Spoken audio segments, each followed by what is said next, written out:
They told me she was building a ship. Let's sail it around the lake. Is that the thing too?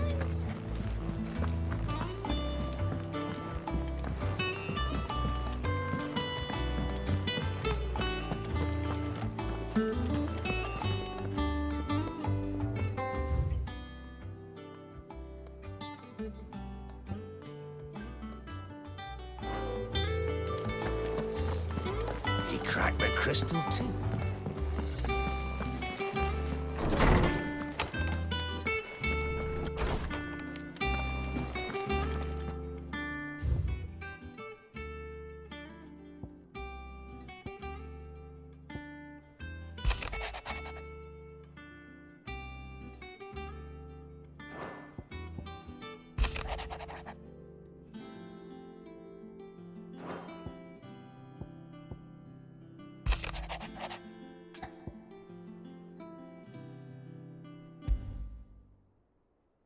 Trouble with the ledgers.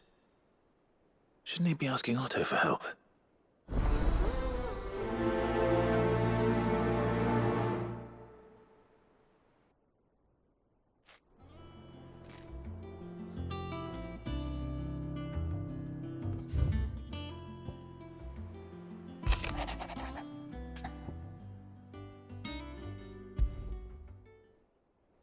What could be wrong with Torgor?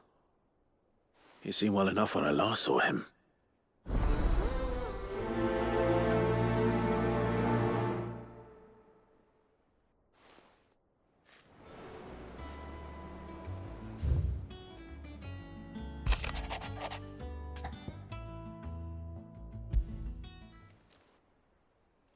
Hopefully it's nothing. But I should speak to Blackthorn just in case.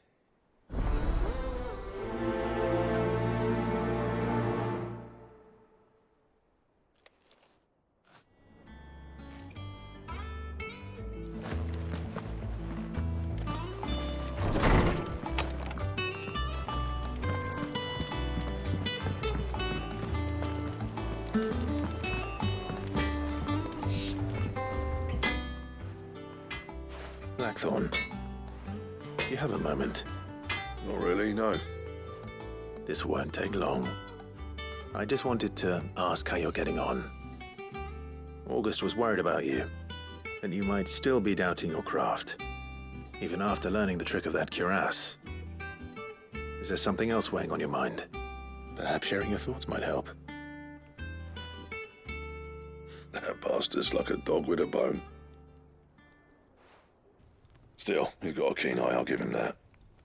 He's just, well, Karen showed me something. Something I've never seen before. And that was? A sword. An odd-looking thing with a single-edged blade. The metal itself wasn't anything to write home about, but fuck me, the edge on it. You could slice a man clean in two with a weapon like that, and he'd be halfway home before he even realised he'd been cut. So that's what's troubling you. No. Not troubling me exactly. More distracting. Can't stop thinking, how do you get an edge that sharp?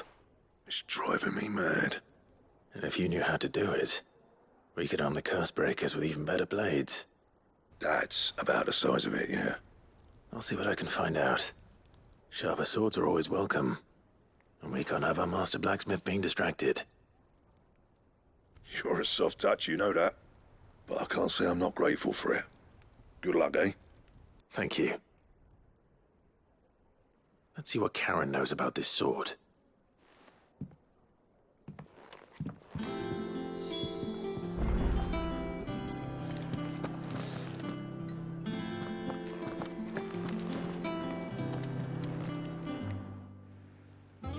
I got your note.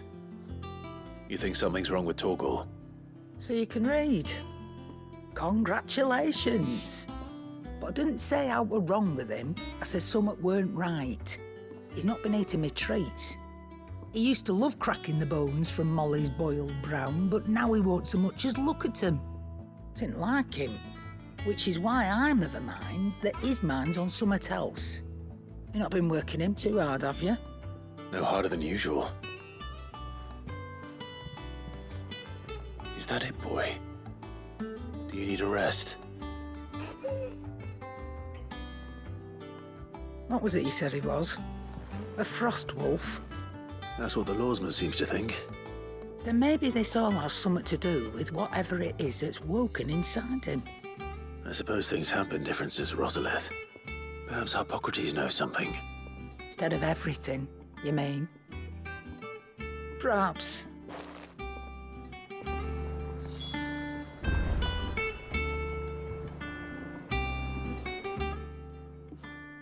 You're looking well, Karen. What do you want? Out with it. I want to know about the sword you showed Blackthorn. Single-edged and extremely sharp. Running around after him again, are you? I suppose I am, yes. But I need to help him find out how to work an edge like that. It's driving him to distraction. Little wonder, I suppose. There's not many like that make it as far as the twins, and those that do go straight into private collections. Which made it nice and easy finding a buyer. Can you tell me who bought it? Where is it now? You think I tell people who my clients are? Suppose you're not likely to go nicking him off me, are you now? Fine. If you stop mooning at me like that. Lord Ignac's the man you want. Dalmekian bloke. Collects weapons and the like. And he's got more money than sense, which is why he's one of my favourite clients. Reckon he'll still be at the inn in Dalamil, where I left him. Thank you, Karen. Oh, and he's a touch eccentric, if you take my meaning. I appreciate the warning.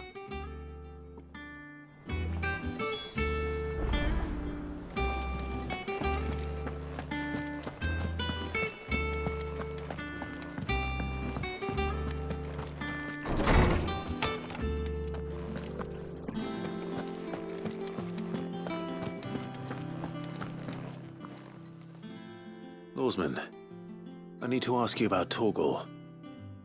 Something's not right with him. He isn't ill, is he? I don't think so. But according to Lady Karen, he seems to have lost his appetite, which is certainly a new development. She says he's hardly been touching his bones of late, and she believes it may have something to do with what happened at Rosalith Castle. I rather think she might be right, though not about his appetite. All canids are instinctively inclined to crack open bones for the rich marrow that resides within, and I see no reason why a frost wolf should be any different. Accordingly, I suspect it is not a lack of appetite that afflicts Torgal, but a surfeit of it. If we assume that his newfound magics require additional nourishment to sustain, it may well be that the bones Lady Karen is accustomed to providing are no longer sufficient. Frost wolves, after all, habitually prey upon far larger animals, whose bones may yield altogether different nutrients. As to where one might find a suitable substitute, some antelopes that graze the meadows of eastern Rosaria have been known to grow to a size more than double that of their lesser cousins. I don't recall ever seeing any that large. And little wonder. The oldest and largest such creatures rarely leave the safety of the highlands for fear of predators. The last elder antelope sighting I recall hearing about took place near Cressida, and that was long before the village was abandoned. Even so, it seems like a good place to start. Good hunting, Clive.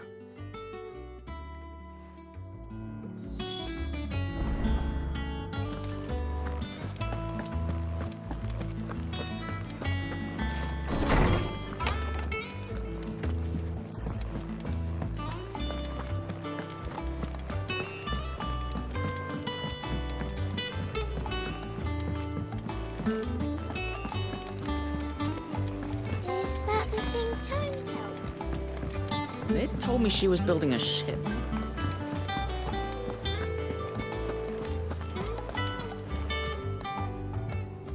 Clive, did you get my letter? That's why I'm here. Shh. Otto might be listening. Is this better? A little. Listen, I've some bad news.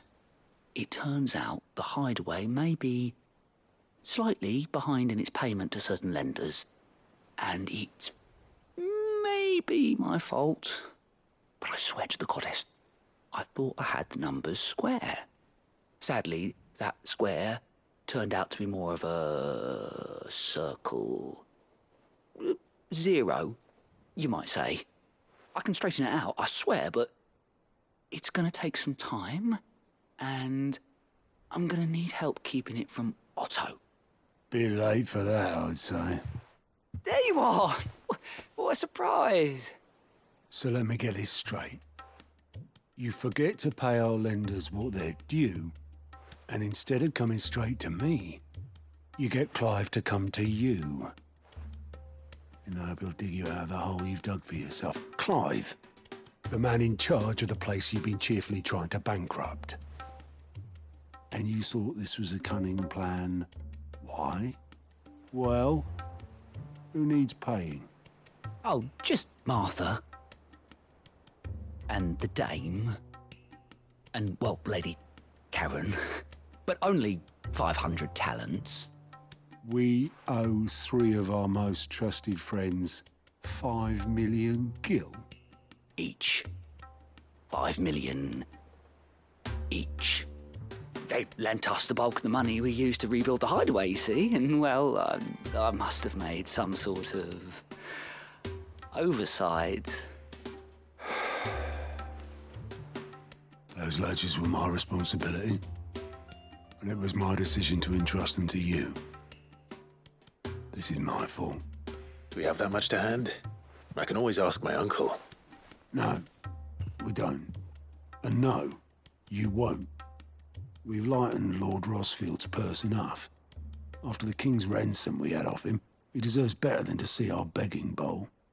Besides, we'll need to learn to stand on our own if we're going to make this work.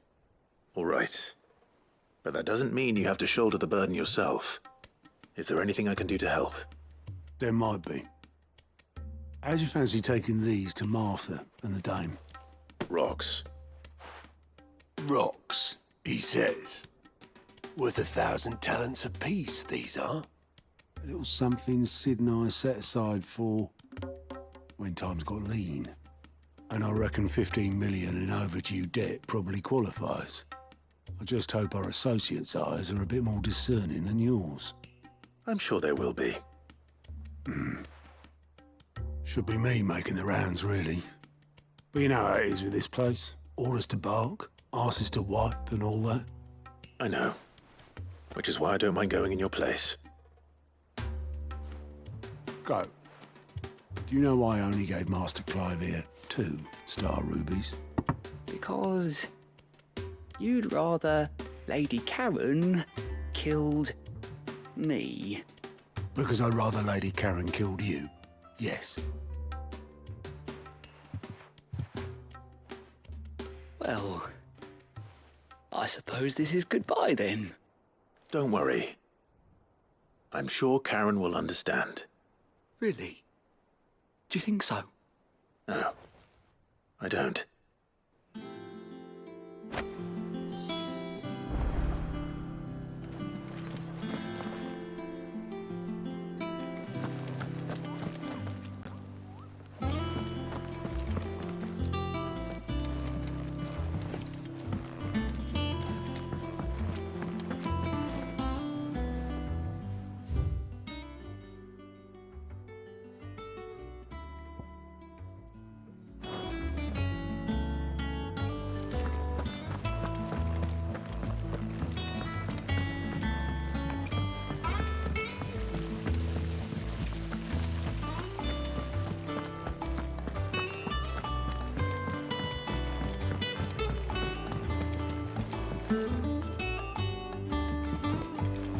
I think mid might need some.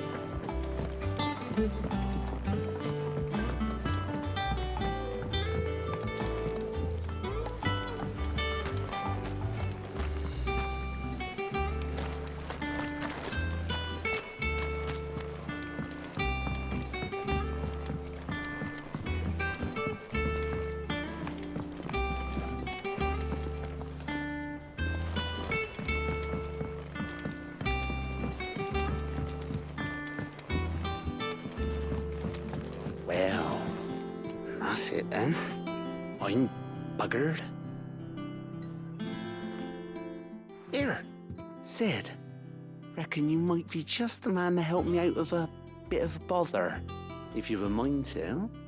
Let's hear it.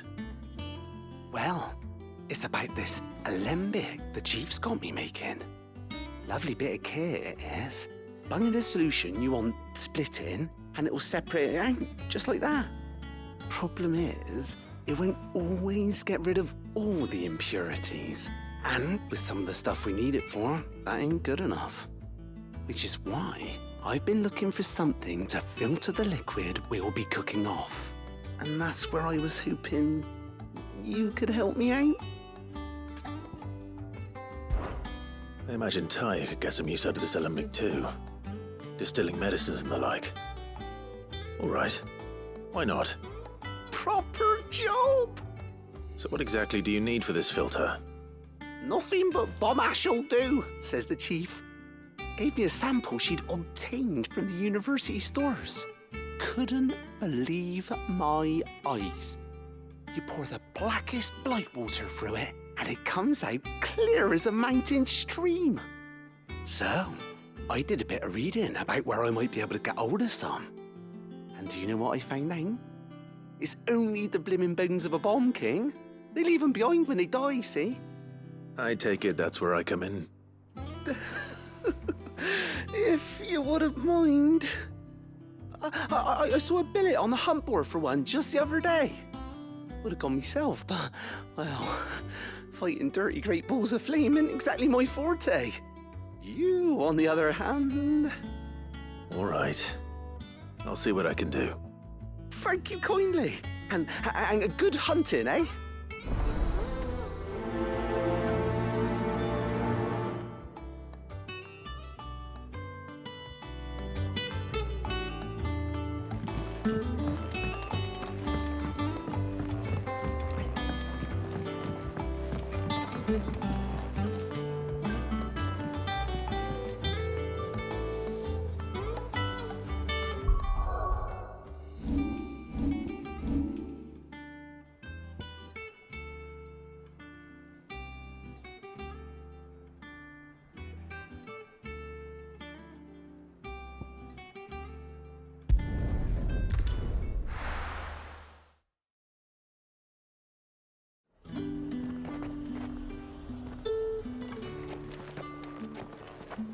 There's talk.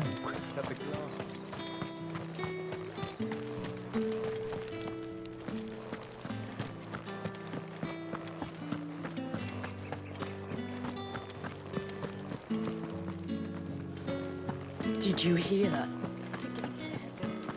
I want to see.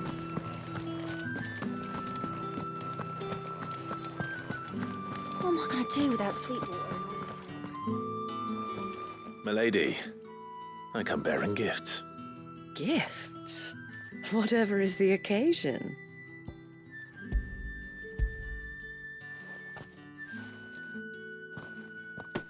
Oh my.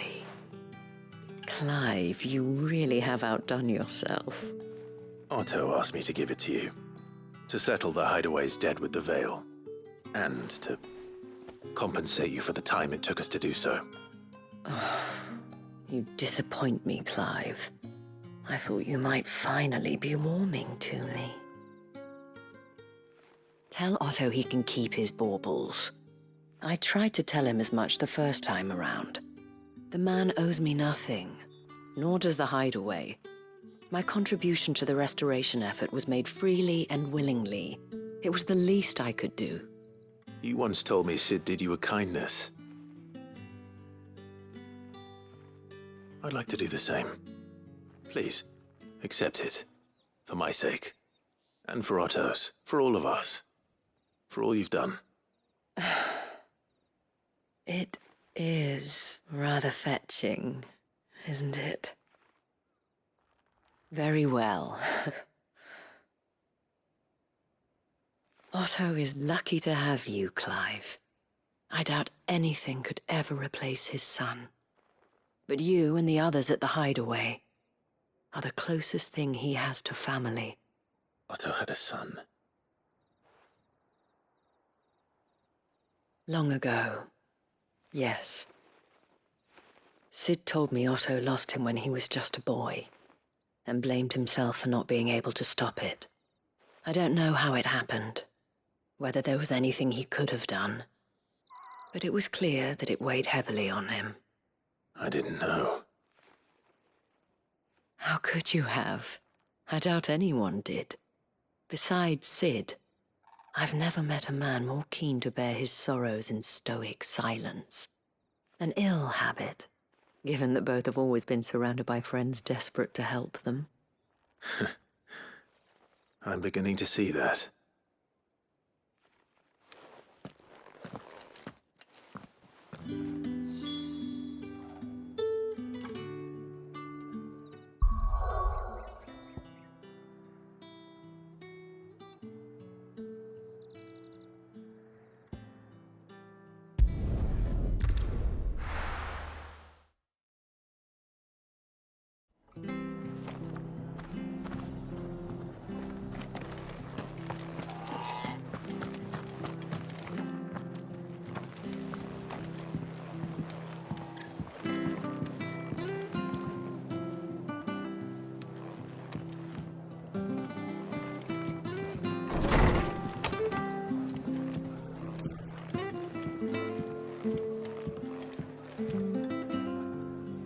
Clive, we weren't expecting you.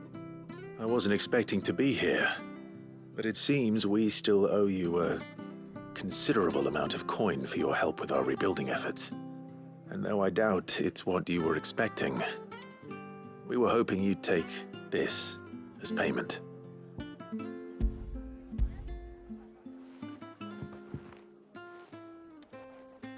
A star ruby? I can't accept this. It's worth at least twice what you owe me. More if you can find yourself the right buyer. Think of the difference as interest. Interest? If word got out I charged that much, no one would ever borrow from me again. Anyway, why are you the one here asking me about this? I'd have expected Otto. Bit much sending the Lord Marquis out to settle your debts, isn't it? The old goat working himself to death again. Something like that. Most days I think he's the only reason the hideaway's still standing. Same as always, eh? Back when the place was nothing but a twinkle in the eye of a recently retired Lord Commander, word is he was the first one Sid reached out to. Probably knew that without his strong arm and level head, the idea would never get off the ground. Sid may have been the face of the hideaway, but Otto's always been the backbone. And when Sid passed away, we were all worried that would be the end of it. That Otto would just give up. His death was hard on everyone. But it must have hit Otto hardest of all.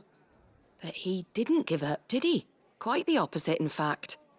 If I recall, he was the one who nominated you as Sid's replacement, and rallied the rest around you. I reckon what he saw in Sid, he saw in you too. And don't we all? Doesn't hurt that you're half as stubborn and twice as handsome, neither. That, and you keep good company.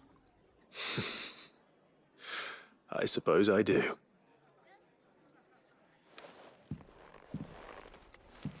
Goat will want to know the stones were delivered, if he's still with us.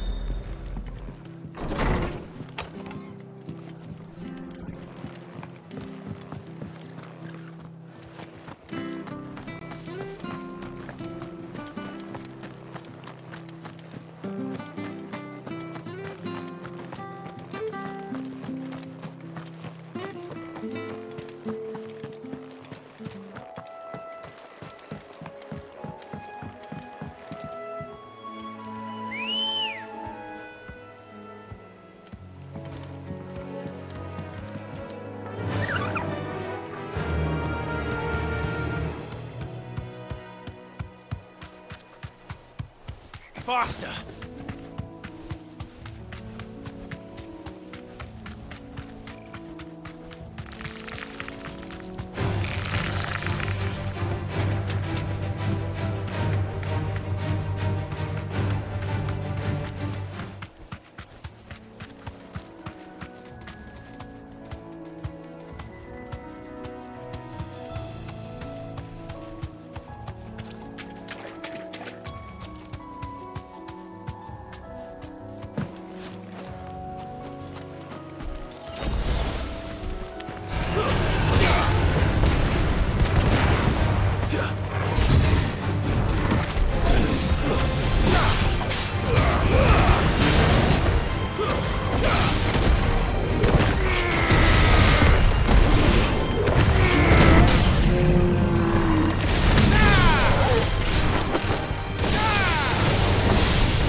is certainly quiet. If I were a giant antelope, it would seem like just the place.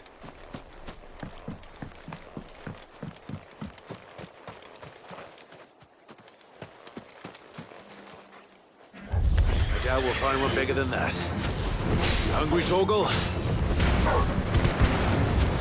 Stay down!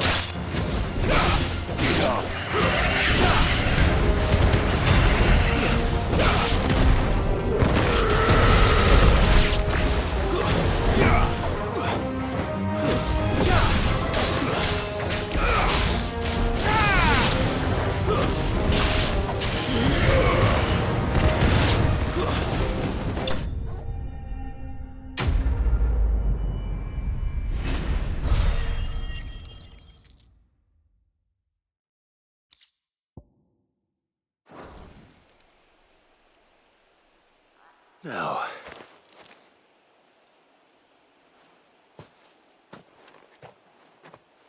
will it be enough, I wonder?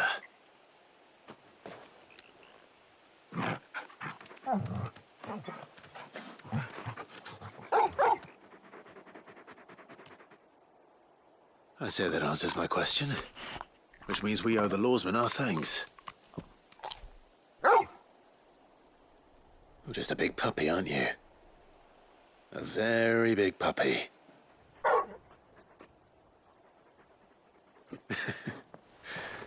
You do know you can take that with you, Torgal.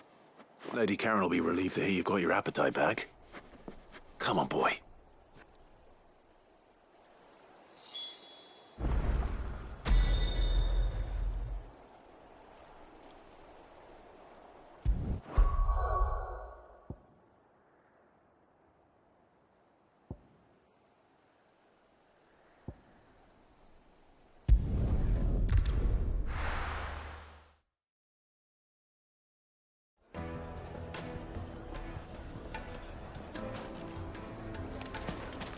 People take notice of wealthy men. Shouldn't be too hard to track down Karen's collector. The whole mother crystal gone. What are we gonna do? Calm yourself. We don't know for sure. Could just be a trap.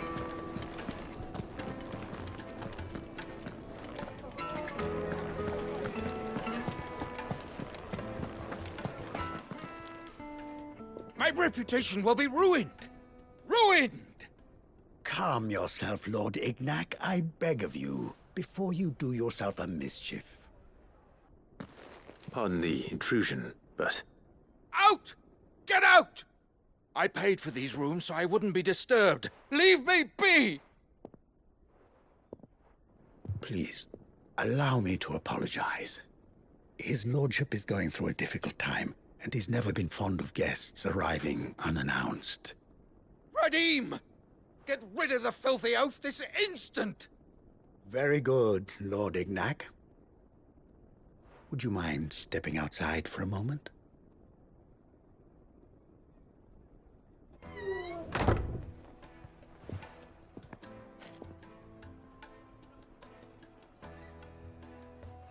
I'm sorry if I've caused you any trouble. That? Oh, no. That's just how his lordship is. Though the morning's events have left him somewhat fractious. He has been dispossessed of his luggage, you see. The thieves also made away with a considerable amount of coin. Coin the innkeeper will soon be keen to collect. I don't suppose a certain blade was among the stolen items. A single-edged sword. It was purchased from a merchant friend of mine. Ah, you know Lady Karen. Yes, I'm afraid it was. Then I'll retrieve Lord Ignac's luggage. But I have one condition. You have but to state it. You are welcome to anything that is within my power to grant. I want an audience with Lord Ignac. A few minutes should be enough. Then I'll be on my way. A condition I would be a fool to refuse. Of course, you shall have your audience. I don't suppose you saw where the thieves went. I did not, no. Though some discreet inquiries made on his lordship's behalf mean that I know where you might find them. The bandit's bed Every ill-gotten coin in Dalamel is said to pass through that disreputable corner of the Valcroy. And that's where I'm heading. I shall speak to Lord Ignac in your absence and arrange for an audience upon your triumphant return. That will be very kind of you. Farewell, and best of luck.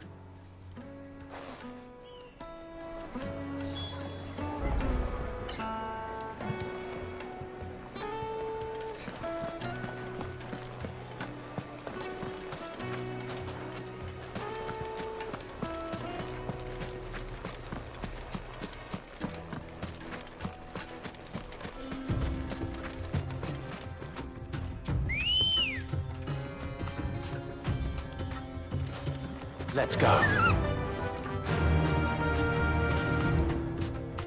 Yeah!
You deserve a rest.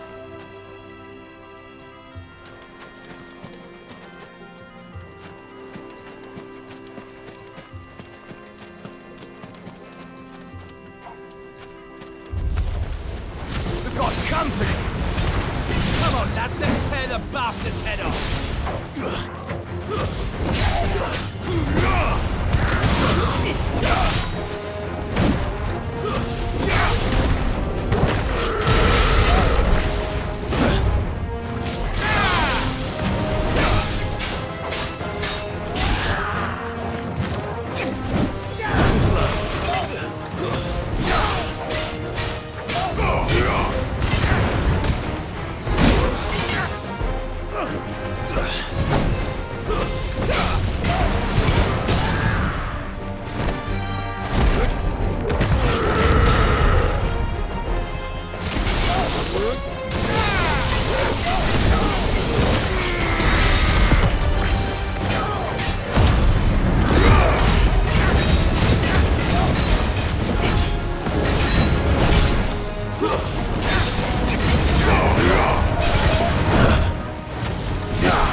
This must be Ignac's luggage. Nothing seems to be damaged. All right. Let's get it back to Dalamel.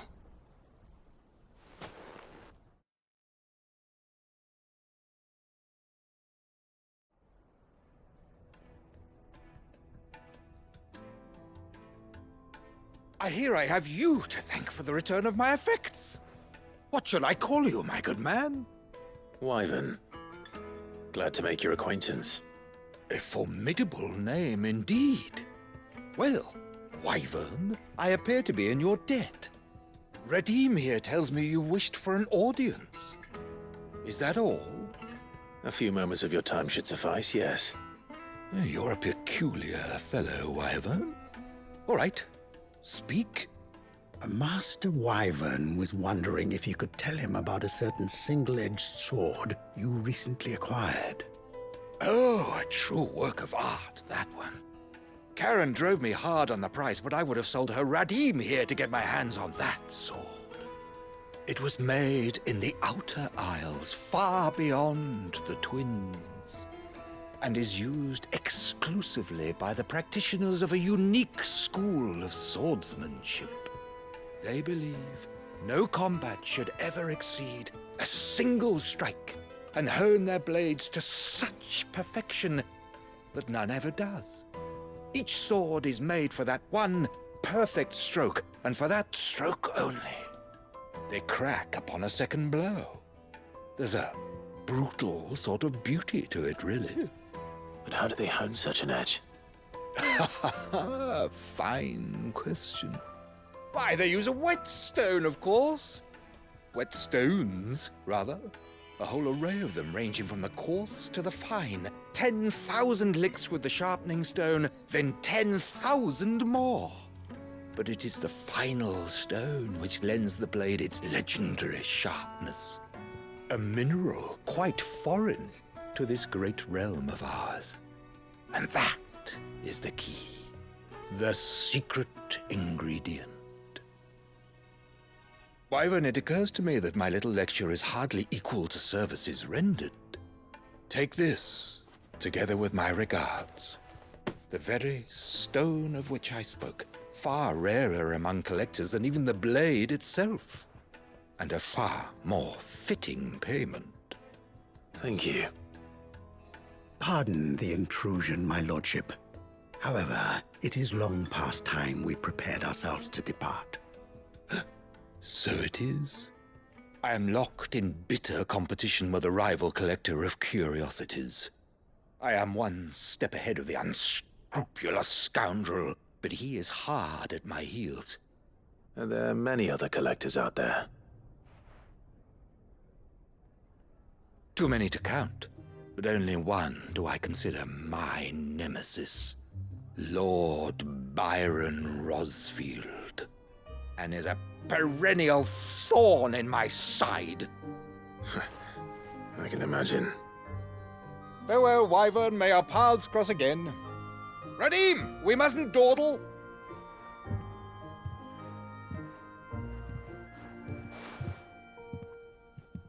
I think his lordship is rather taken with you, Master Wyvern. Thank you again for your assistance. Coming, my lordship. I'll be right there.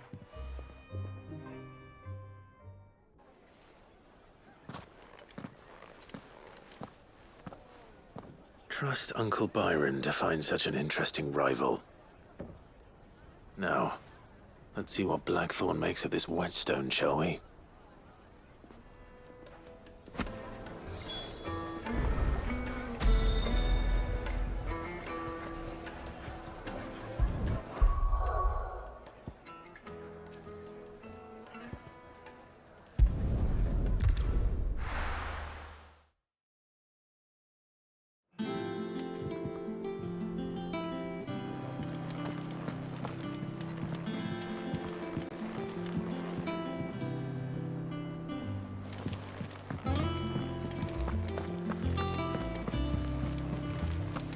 Is that the same Tomes? Mid told me she was building a ship.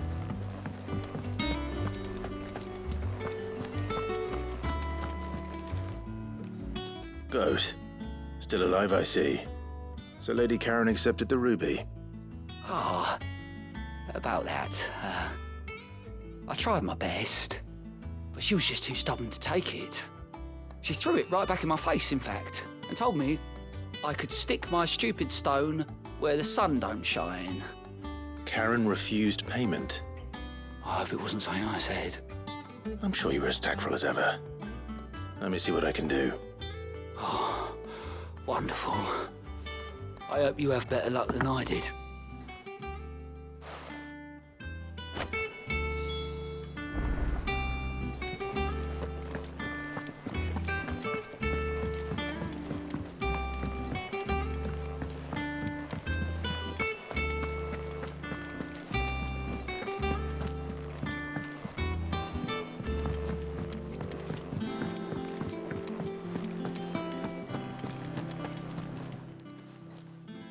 Lady Karen, Goat tells me you weren't happy with our offer. Would you prefer the debt was repaid in coin? What debt? I don't recall lending any of you lot me hard-earned gil. I may have tossed a talent or two in the Hideaway's coffers, but those were donations, and you can hardly call it charity if you go asking for it back. Of course not. But one good turn deserves another. And our circumstances have changed. Surely you wouldn't shun the gratitude of a pauper who happened to have become a prince. Oh, so you're a prince now, are you? Fine. But I'm selling it and taking what I'm owed, then you're getting the rest whether you like it or not.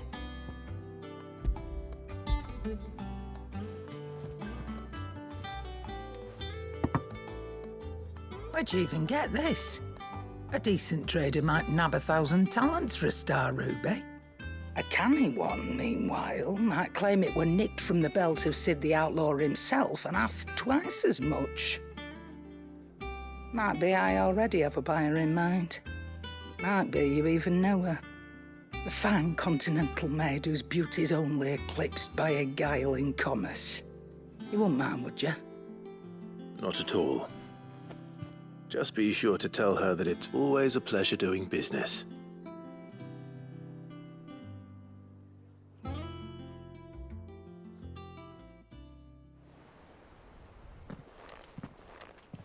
I hear you ended up delivering all 3 stones. Thanks to this lump. I sometimes wonder what I pay you for.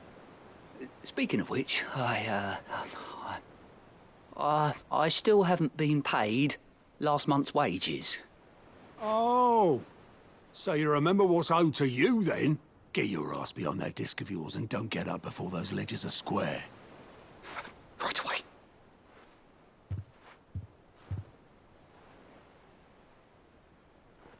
I've seen that before. You have, yeah. Plenty of times. It was the only goblet Sid ever used, either out of habit or because the filthy sod couldn't be bothered to find a clean one.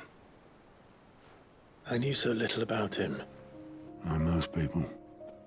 Martha and the Dame both seem to have fond memories of him. I bet they do. How long did you know Sid before he... Before he died? 20 summers, give or take. Back in the day, I was a purser on a trade ship, which is where I met him. He bought passage to... I forget where. And having nothing better to do on the long nights, we set up drinking island rum till the morning bell dragged me back to my duties. Quit my post not long after that, on account of making a fine maiden's belly fat. But me and Sid stayed close, promising we'd one day sail the seas again. That was before fate stepped in and said she was having none of it. The magic woke inside my son soon after his first name day, and there was no hiding his knack. Couldn't you and your family have... My family were the ones who summoned the constable, wanted the monster taken away. I couldn't turn my back on him, forget what I felt, and I couldn't for the life of me understand how they could. Luckily,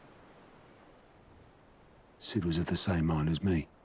It was him who stood beside me when all I wanted was to tear the whole world down. Him who cried for me when I had no tears left of my own. Him who swore he'd do everything he could to stop it from happening again. And he was true to his word, too. Left the Royal Army once and for all. His ranks, his ribbons, gone. Just like that. Threw away everything he had. All to right a wrong that no one else had the courage to face. I knew then I'd follow that man to the ends of the earth.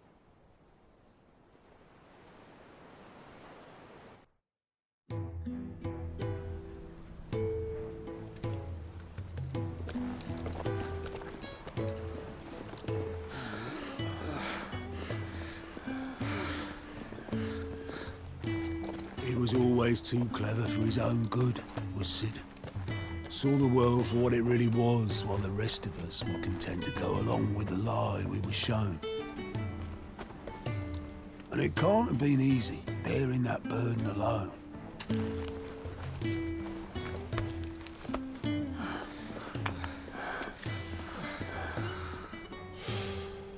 But he didn't let it stop him.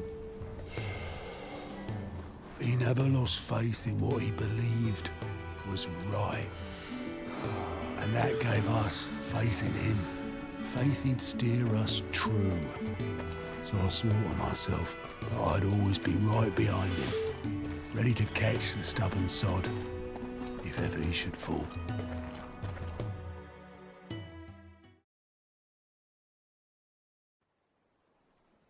But I couldn't even do that.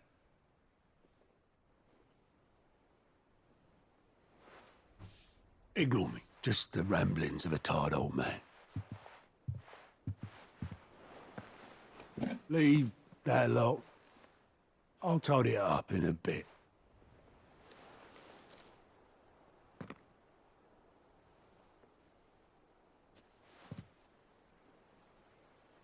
This is Sid's handwriting.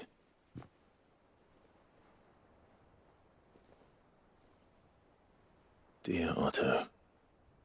I may be drunk, but I wanted you to know this place would be fucked without you. Love you, you grumpy old sod.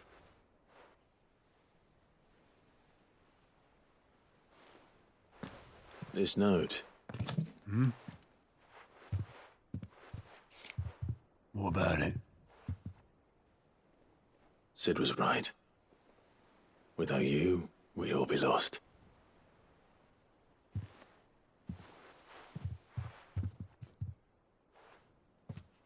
He should have bloody well said so then. Just once. Before he went. But then, why would he? Him, or anyone? I'd only have told him to piss off.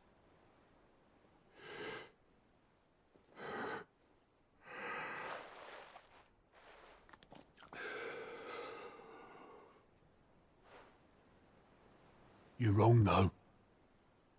Both of you. It was never just me keeping the hideaway afloat. It was all of us. I just shoved people in the right direction, and I barely seem to be able to do that anymore.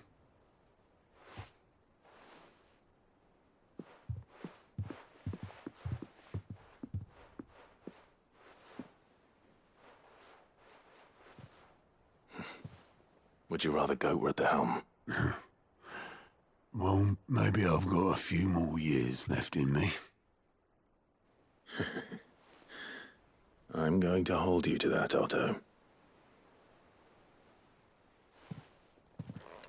Before you go, Sid would have wanted you to have this. But that's... This'll do me just fine.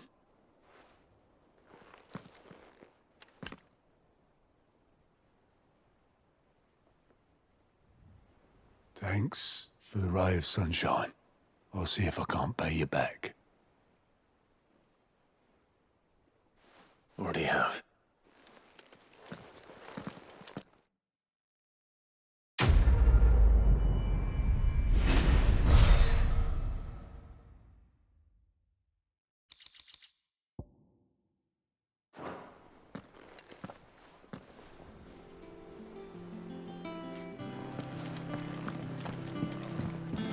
Mid told me she was building a ship.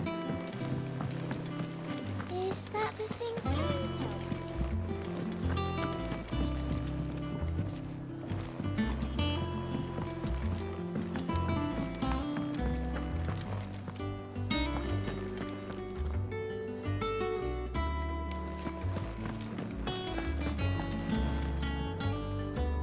I noticed you and Torgal had gone off somewhere. Take him for a walk, did you? You could say that.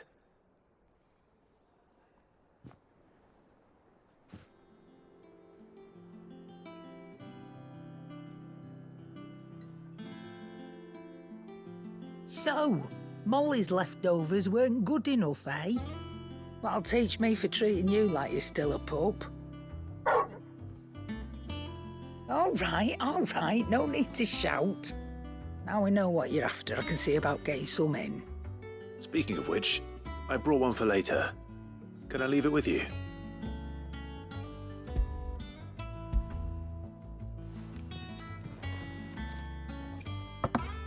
You can, aye. I'm nice like that. In return, you can thank Tomes for me.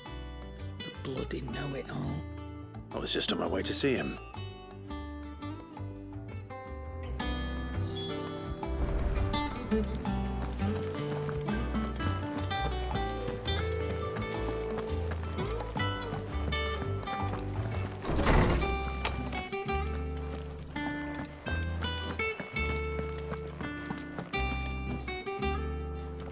Ah, Clive.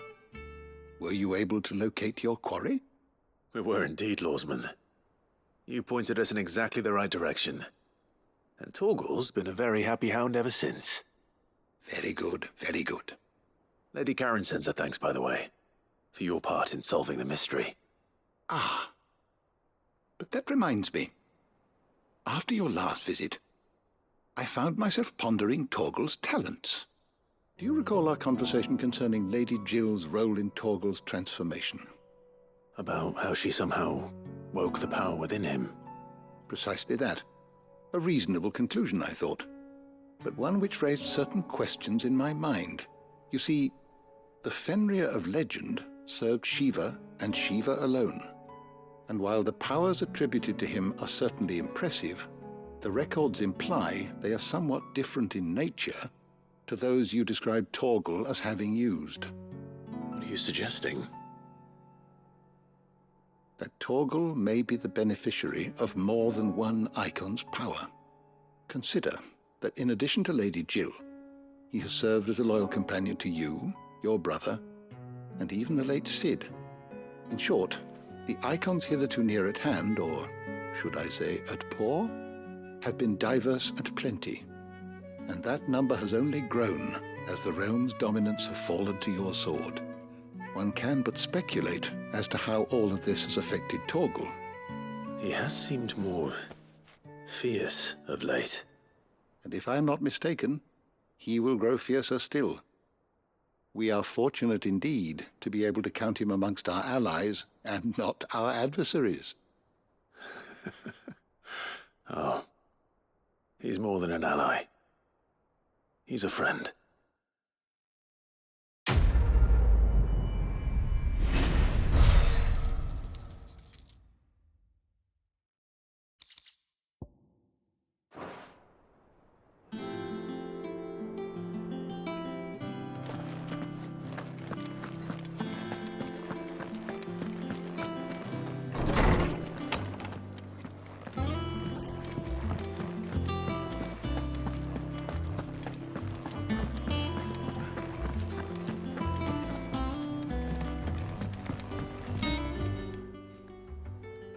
Sorry for the wait, but hopefully you'll agree it was worth it.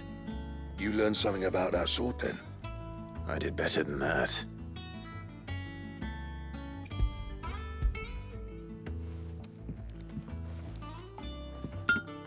A whetstone?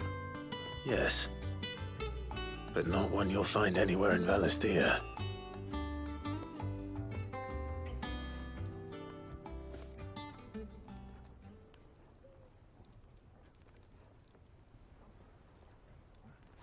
No wonder I couldn't get the same finish on the grinding wheel. One hit and all done, eh? Might not be so bad if all you ever fought were duels. Good luck on the battlefield. Your second opponent would be your last, no matter how good you were. Even so, is there some way it could be used to give the curse breakers an edge? I think so, yeah. With this whetstone and the right kind of steel, I could probably even make a twin of the blade that rattled me. But there'd be no replacing this little rock once I worn it down to a sliver. I reckon we get a dozen swords from it, if that. Swords that the curse breakers wouldn't know how to wield properly, and that would see them through a single fire piece. Nah, No point trying to copy that thing. Be about as much use as a wax anvil. But finishing our blades with a whetstone this fine, now that's something to consider. And what's finer than fallen masonry, eh? Or more hard-wearing, for that matter. Just imagine it. Good Valisthian steel with an edge as sharp as any found in the Outer Isles. I won't make a copy, nah. I'll make something much better. I'm sure the curse breakers will be delighted. Just don't push yourself too hard. Don't you worry about me, sunshine. I've been working day and night since I was half your age, and I'll still be here when you're long gone. Hey, thanks, Clive. I mean it. I owe you one, August too. It's good to know someone's looking out for me. You'll be happy to hear you said that. And I'll see that my debt to you's paid. First new blade I make's got your name on it. You come and find me when you've got the materials. All right. I will.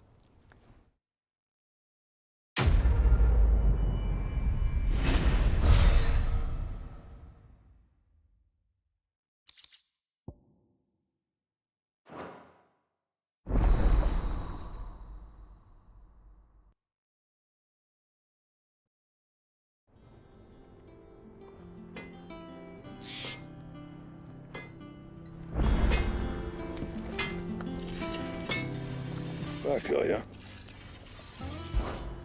What do you want?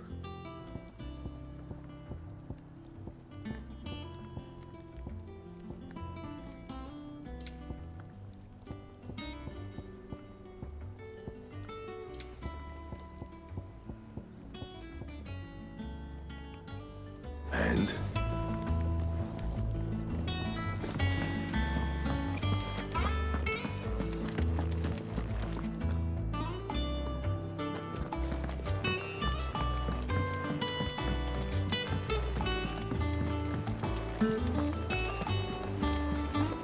Is that the thing Tomes helped? Mid told me she was building a ship.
Fly, Ambrosia.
Back to the stables, girl.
here. Greetings, Your Majesty.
Your reign is over. Now to collect the ash. This looks like the stuff. Let's see if there's any more.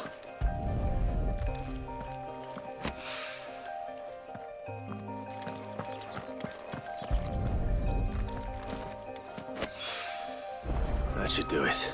If the wine needs more than this, he can fetch it himself.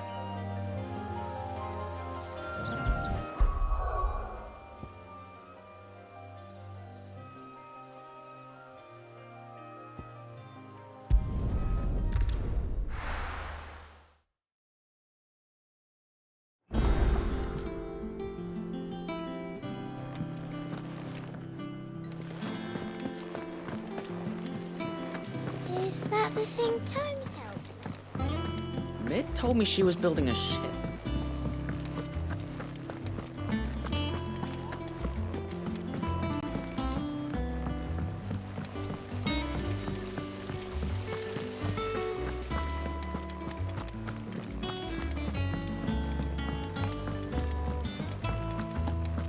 I think Mid might need some.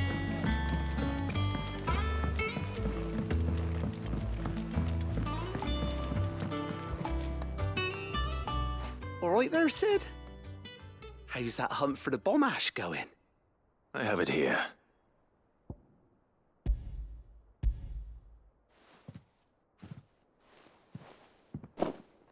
That's the stuff. And plenty of it, too. Enough to keep the Olympic bubbling away for a good old while.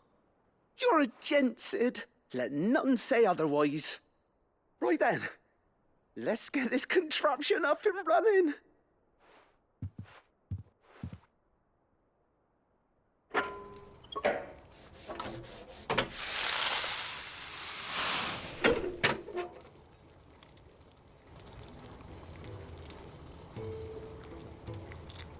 There we have it.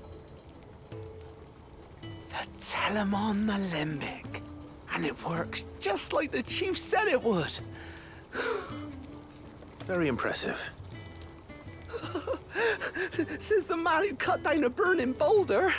Speaking of which, I still haven't returned the favour. There's no need. The good it will do for the hideaway is reward enough. Don't be silly. Why don't you let me take a look at that bag of yours? The one you keep your potions in. Reckon I could work some magic on that, huh? What kind of magic? Well, we happen to have isolated a substance in our test run of the Olympic that I reckon will make even the toughest lever supple as anything. Thought we might use it to breathe new life into old boots and the like. Save the hideaway a few gil. Ah, I reckon if we slap a bit on your bag, it'll loosen it up enough for you to squeeze in a bottle or two more. Well, it can't hurt to try, I suppose. That's the spirit. Leave it with me. I'll only be a mo.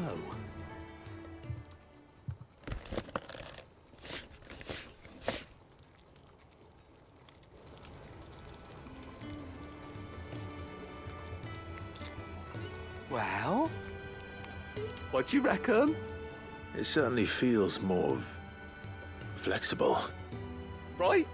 Told you. Thank you. I think. No. Thank you for supporting Mid and the rest of us in our endeavours. Without you, we'd never have been able to discover wonders like that stuff I rubbed on your bag.